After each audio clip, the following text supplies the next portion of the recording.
السلام علیکم ورحمۃ اللہ وبرکاتہ۔ امید ہے کہ آپ سب خیریت سے ہوں گے۔ ناظرین، ہمارا سبق تختی نمبر 3 چل رہا ہے اور ہمارا موضوع حرکات، ٹھیک ہے۔ تو کل ہم نے زبر کی مشق کی تھی، آج ہم زیر کی مشق کریں گے۔ تو بلا کسی تاخیر کے ہم آگے بڑھتے ہیں۔ بسم اللہ الرحمن الرحیم۔ زیر، ٹھیک ہے۔ زیر کو معروف پڑھا جائے اور مجہول آواز سے بچا جائے۔ زیر کی آواز نیچے کو جاتی ہے۔ ناظرین، اس کا مطلب کیا ہے میں آپ کو تھوڑا سا سمجھا دیتا ہوں۔ زیر کو معروف پڑھا جائے، معروف کا مطلب ہوتا ہے الفاظ کو صحیح آواز سے اور صحیح تلفظ کے ساتھ پڑھا جائے، ٹھیک ہے۔ آواز زیر کی جہاں جا رہی ہے وہاں بھیجنا ہے ہمیں۔ جیسے زیر کی آواز نیچے کو جاتی ہے تو نیچے ہی رکھنا ہے۔ مثلاً با زیر بی، اب ہمیں اسے مجہول نہیں پڑھنا ہے، اور آگے لکھا ہے اور مجہول آواز سے بچا جائے، یعنی ہماری آواز مجہول نہ ہونے پائے۔ جیسے بی کی جگہ بے، ایسا نہیں آنا چاہیے، ٹھیک ہے۔ تو با زیر بی ہے تو بی پڑھنا ہے، بے پڑھ دیں گے، با پڑھ دیں گے، کھینچ دیں گے بے، تو یہ مجہول ہو جائے گی۔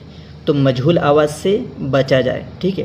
اب زیر کی آواز نیچے کو جاتی ہے، جیسے حمزہ زیر ای، ٹھیک ہے۔ آپ سمجھ گئے ہوں گے، امید ہے آپ سمجھ گئے ہوں گے۔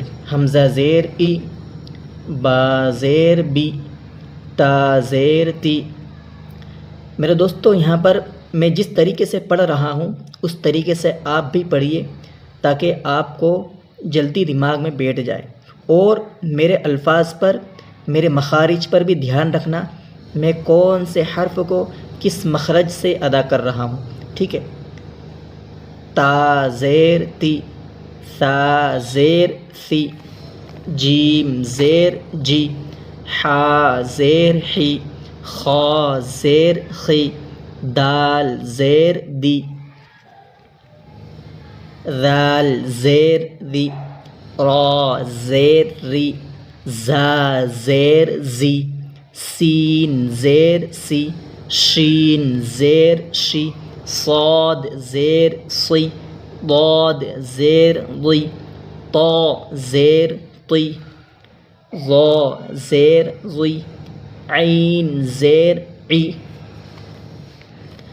عین زیر قی، فا زیر فی، قاف زیر قی، کاف زیر کی، لام زیر لی، میم زیر می، نون زیر نی، واو زیر وی، ہا زیر ہی، حمزہ زیر ای، یا زیر یی، یا زیر یی، ٹھیک ہے۔ مشق، مشق کا مطلب ہوتا ہے پریکٹس۔ ایبیلی، اب یہاں پر مصنف نے جو ہے ہجے کے لیے ایک لکھا ہے یہاں پر، تو ہمیں ہجے سمجھ میں آ جائے، تاکہ یہاں پر لکھا ہے، دیکھو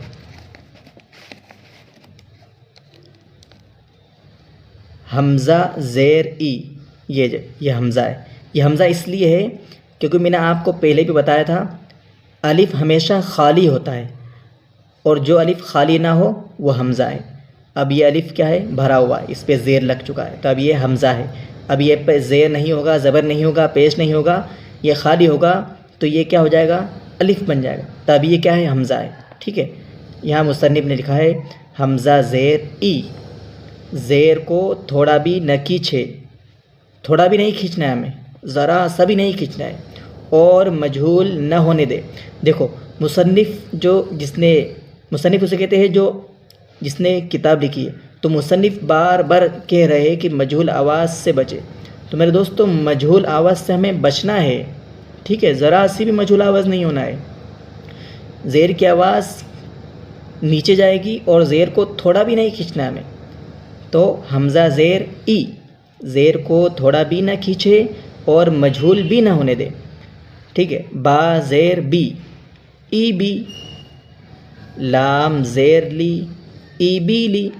ٹھیک ہے، کتنی جلدی پڑھا میں نے، ای بی لی.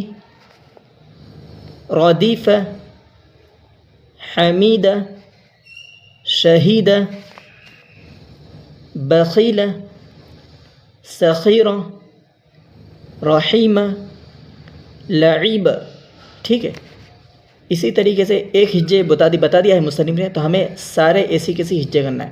ایک ہجے آپ کو میں اور بتا دیتا ہوں تاکہ آپ کے سمجھ میں آ جائے. ٹھیک ہے، شین زبر ش.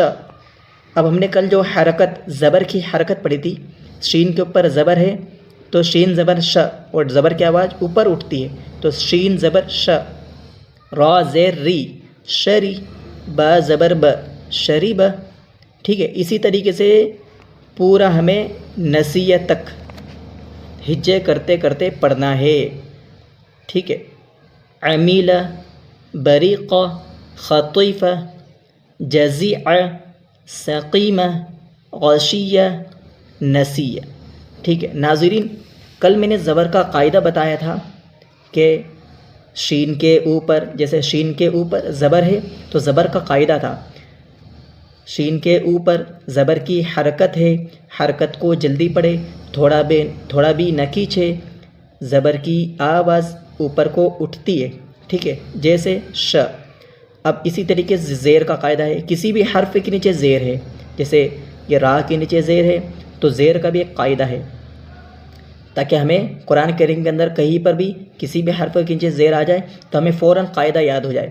تو زیر کا قاعدہ کیا ہے، زیر را کے نیچے زیر کی حرکت ہے، حرکت کو جلدی پڑھے، تھوڑا بھی نہ کھینچے، زیر کی آواز نیچے کو جاتی ہے، جیسے ری، شری ب، شریب. ٹھیک ہے، اس طریقے سے سارے حروف کے نیچے زیر ہے تو ساروں کا یہی قاعدہ ہوگا. ہا کے نیچے زیر ہے تو زیر کا وہی قاعدہ ہوگا جو میں نے بتایا، عین کے نیچے زیر ہے تو زیر کا وہی قاعدہ ہوگا جو میں نے بتایا. ٹھیک ہے ناظرین، تو آج کا سبق ہم یہیں ختم کرتے ہیں. امید ہے آپ کو سمجھ میں آ چکا ہوگا. اللہ تعالی ہمیں بہترین علم نافع عطا فرمائے. السلام علیکم ورحمۃ اللہ وبرکاتہ.